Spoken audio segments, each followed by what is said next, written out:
Elliot Trudeau. A man of contradictions, Pierre Elliot Trudeau was leader of the Liberal Party.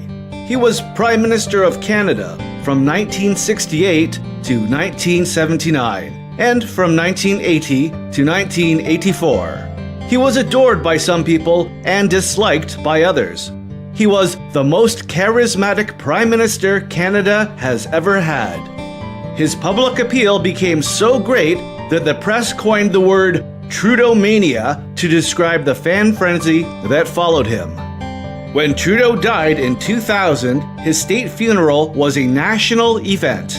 There was an official lying in state in Ottawa. There was a funeral service with dignitaries from around the world. Masses of mourners lined the streets. His funeral ended with a train ride to his final resting place. Maclean's magazine published a special edition called Trudeau, His Life and Legacy. George Bowering wrote a book titled Egotists and Autocrats, the Prime Ministers of Canada. He showed how Trudeau was a man of contradictions. The chapter on Trudeau, titled Guns and Roses, begins with a summary of some of the political opposites in his career. Trudeau asked the small countries of the UN not to allow testing of nuclear weapons. 5 years later, he allowed the USA to test nuclear weapons in northern Canada.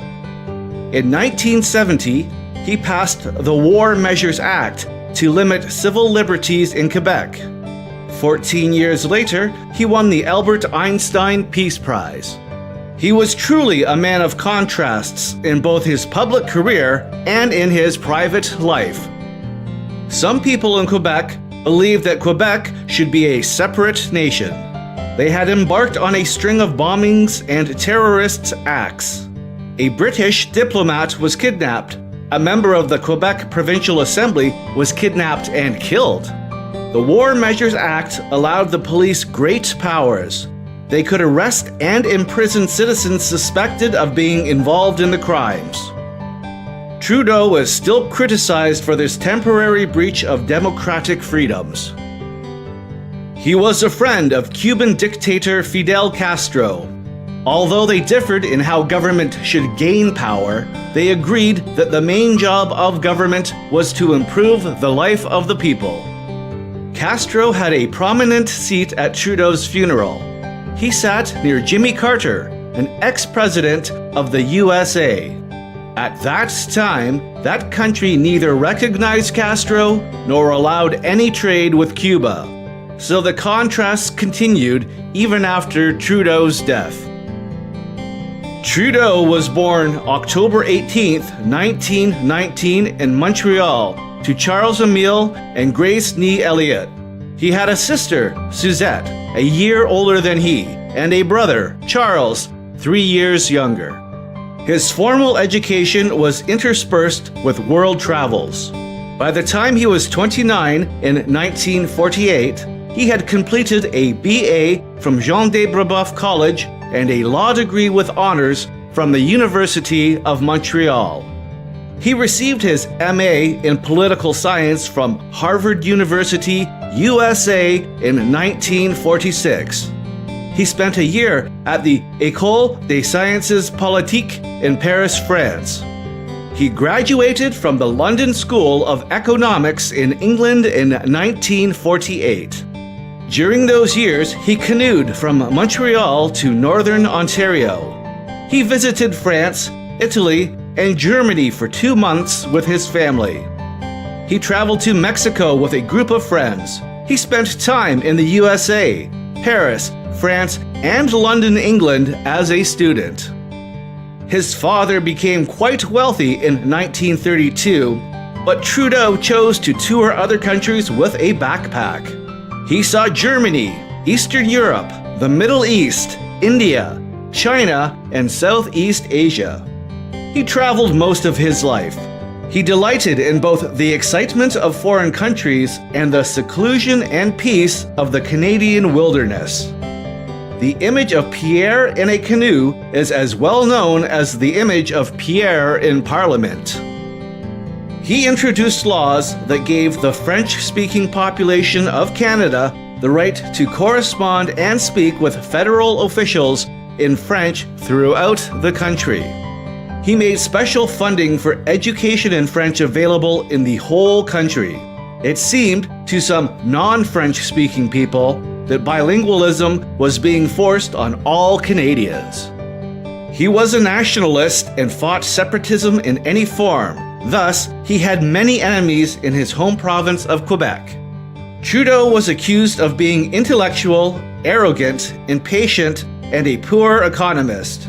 Yet, Dalton Camp, a lifetime conservative, writing in Maclean's, called him a luminous and original presence, evoking both envy and inspiration.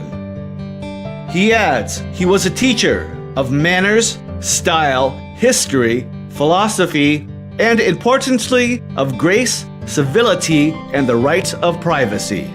Looking back, his greatest accomplishments are probably the repatriation of the Constitution from Britain and his role as father. Both are the fulfillment of lifelong attitudes and moral beliefs. One dream burned bright in Trudeau's heart and mind throughout his career. It came true on April 17, 1982, when Queen Elizabeth II signed the new Canadian Constitution in Ottawa. The public saw Trudeau's love for his children when his eldest son Justin spoke at his funeral. It was a moving speech that showed Trudeau had instilled in his sons a sense of responsibility and respect for others. Justin related an event when he made a nasty remark about a political enemy of his father's. They were sitting in the lunchroom of Parliament. Trudeau took Justin over to the gentleman and introduced him to the man and his daughter. They chatted pleasantly. As they chatted, Justin realized that we should respect everyone, even those we disagree with. The television cameras moved to Joe Clark, who was Canada's Prime Minister from 1979 to 1980, as Justin related this event.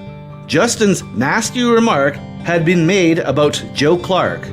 Trudeau was the leader of the Liberal Party, and Joe Clark was the leader of the Conservative Party.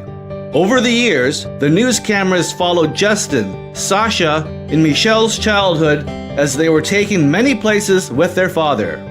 Pierre's youngest son, Michel, died in an avalanche in British Columbia in 1998.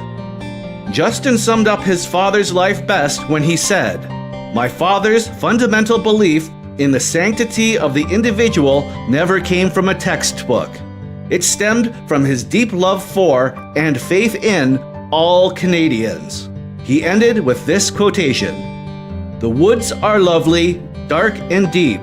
He has kept his promises and earned his sleep." His last sentence was, "Je t'aime, Papa."